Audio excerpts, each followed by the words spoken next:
गुरुदेव भगवान की जय। जैसा कि हम छोड़े थे कि ये 7 सोपान, ये 7 गांठ का फूटना क्या है। तो जब हम श्वास प्रश्वास के भजन में लगे तो प्रथम सोपान है शुभ इच्छा, अर्थात साधना की प्रथम भूमिका क्या है।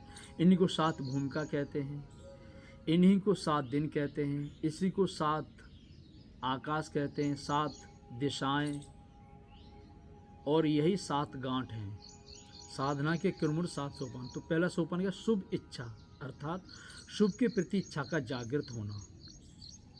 एक परम तत्व परमात्मा के सिवाय अन्य कहीं इच्छा न रह जाए, तो ये प्रथम सोपान। तो दूसरे सोपान में जहाँ प्रवेश किए तो प्रथम गांठ फूट गई। दूसरे सोपान में शुभ विचार, हमारे अंतःकरण ईश्वर को प्राप्त करने के विचार उठने लगे। जैसे तुलसीदास जी कहते हैं कि श्रवणन और कथा नहीं सुनियो, रसना और न गई हूँ, रोकी हूँ नैन बिलोकत और ही शीश ईस ही नहीं हूँ। ये भाव हमारे अंदर आ जाए, ये विचार उठने लगे तो शुभ विचार, दूसरी गांठ फूट गई। तीसरा तनु मानसा, पहले हम तन में मन वाले हैं, अब मन में तन वाले हो जाएं।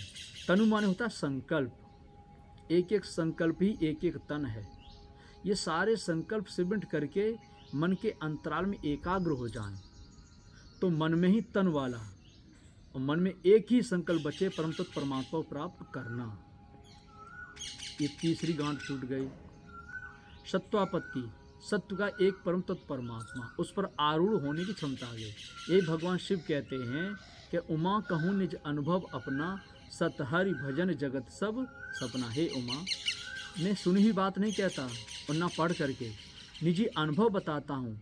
यदि इस संसार में सत्य है एकमात्र हरि, और एकमात्र हरि का भजन, तो एक परमात्मा के प्रति आरूढ़ होना, ध्रुव की तरह, प्रहलाद की तरह, मीरा की तरह, बुद्ध, महावीर, काकभुषुंडी इत्यादि महापुरुष।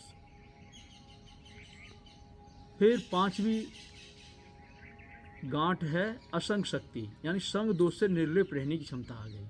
जैसे हनुमान जी, मतलब इस अवस्था में फिर मान अपमान भी नहीं रह जाता है। ये मान अपमान से ऊपर उठना ही हनुमान है।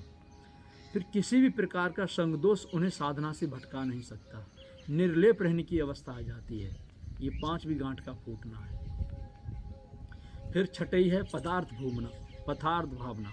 ये संसार क्या है, पदार्थ, इसमें अभाव हो जाए, कहीं लेश मात्र भी, किंचित मात्र भी आसक्ति ना हो, यहाँ तक कि अपने शरीर से भी। तो संपूर्ण पदार्थों से उपराम होना ही पदार्थ भावना है। ये 6ठी गांठ फूट गई। 7वीं क्या, तुरंगा। तुरंग माने होता है घोड़ा, ये मन ही घोड़ा है। इस मन पर बड़ी प्रकार नियंत्रण आ गया। संसार को जीतने का प्रयास रावण ने किया, तो क्या संसार को जीत पाया? सिकंदर ने किया, तो क्या सिकंदर संसार को जीत पाया? ना जाने कितने राजा महाराजा आए, लेकिन संसार को नहीं जीत पाए। किसने जीता? हमारे महापुरुष बताते हैं। आज शंकराचार्य शिष्यों ने पूछा कि जितम जगत के, कि संसार को किसने जीता? कि मनो ही ये, कि जिसने मन को जीत लिया है उसने संसार को जीत लिया है। तो मन के हारे हार है और मन के जीते जीत। जो मन के पे असवार, मन से ही परती। मन से यदि हार गए तो आप हार गए, और मन को जीत लिए तो संपूर्ण संसार को जीत लिए। और जहाँ मन जीतने में आया तो पर माने परमात्मा, और परमाने होती है आत्मा, तहाँ अपने आत्म स्वरूप को प्राप्त कर लोगे। इसी को कबीरदास जी कहते हैं। उनसे किसी ने पूछा, को ज्ञान है, को ध्यान है, को है पारस वाणी, का लिए तुम ध्यान धरत हो, को है अंतर्यामी। तो कबीरदास जी कहते हैं, मन ही ज्ञान है, मन ही ध्यान है, और मन ही पारस वाणी, और मन ही लिए हम ध्यान धरते, मोर मन ही अंतर्यामी। कि मन ही देवता, मन ही ईश्वर, मन से बड़ा न कोई, और मन उजियाला जब जब फैले, जग उजियाला हो। तो जिसने मन को जीत लिया, इस मन के अंतराल में परम तत्व परमात्मा का साक्षात्कार कर लिया, आज उन्हीं की पूजा हो रही है। जैसे कृष्ण, राम, बुद्ध, महावीर, मीरा, रैदास, कबीर, तुलसी, जो हमारे महापुरुष हुए हैं, जिन्होंने मन को जीत लिया। तो ये साधना के क्रमोन्नत सोपान हैं। ऐसे महापुरुष के द्वारा ही ऐसी अधम योनि में जो पड़े हैं उनका कल्याण होता है। इन्हीं के पास ये क्षमता है। आज भूत प्रेत झाड़े जा रहे हैं। आज 99% हमारा भारत इसी भूत प्रेत में बर्बाद है। वास्तव में भूत माने जीवित प्राणी होता है, ना कि कोई खंडहर में, पीपल में, बरगद में लटका होगा। कृष्ण भगवान स्वयं कहते हैं अर्जुन से, अर्जुन क्या ईश्वर है सर्वभूतानाम हृदय से अर्जुन तिष्ठति, कि अर्जुन ईश्वर कहाँ रहता है? संपूर्ण भूत प्राणी के हृदय देश में। जब भूत प्राणी हृदय से भगवान रहते हैं तो क्या वो किसी का अनिष्ट कर सकते हैं? तो हमसे तो अच्छे भूत ही हैं। लेकिन भूत माने जीवित प्राणी होता है। ध्रुव के अंदर भगवान आए तो किसी को कष्ट दिया ध्रुव ने। प्रहलाद के अंदर भगवान आए तो प्रहलाद ने किसी को कष्ट दिया। महावीर बुद्ध के अंदर भगवान आए तो किसी को कष्ट दिया। तो लोग कहते हैं इनको भूत लगा है, इसको भूत पकड़ा है, लेकिन ऐसी बात नहीं है। भूत माने जीवित प्राणी होता है, और भूत माने जो मानव शरीर को प्राप्त करने वो सब भूत कहलाते हैं। कि 14 भुवन एक पति होई, कि भूत द्रोह तिष्ठै नहीं सोही।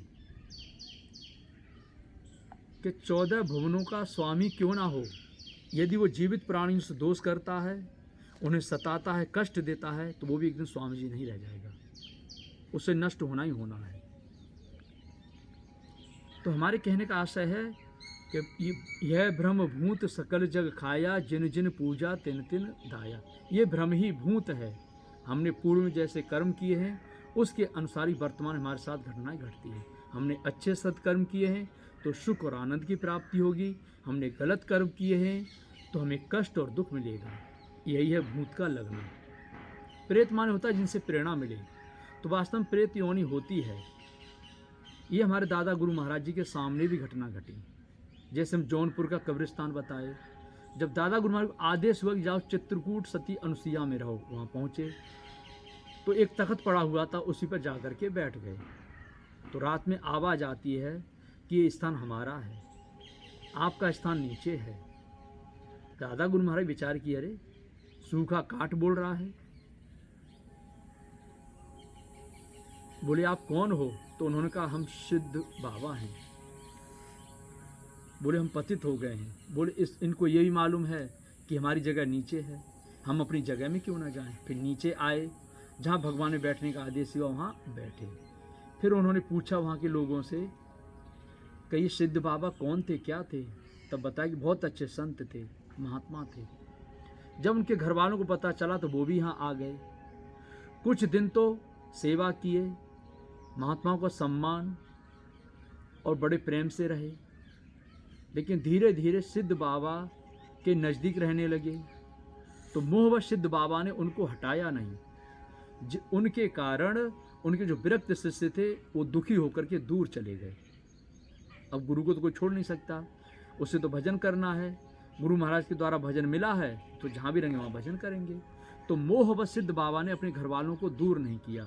जब उनका शरीर छूटा तो उनकी मुक्ति नहीं हुई। तब दादा गुरु महाराज 6 महीना भजन किया, तब उस अधम योनि से उनको छुटकारा मिला। इसी प्रकार से गोकर्ण ने जब भगवत स्वरूप को प्राप्त कर लिया, और भगवत स्वरूप को प्राप्त करने वाले महापुरुष ही इस अधम योनि से छुड़ा सकते हैं, इन कुसंस्कारों से निकालने में समर्थ हैं। इसलिए बंधुओं, तुम तत्वदर्शी महापुरुष की शरण में जाओ, सदगुरु के सानिध्य में जाओ। वो तुम्हें भूत से, प्रेत से, हर कुसंस्कार से निकाल लेंगे, बचा लेंगे। इसी पर हम 2 दृष्टांत आपको सुनाएंगे, वो आगे वाले वीडियो में। ओम श्री सद्गुरुदेव भगवान की जय।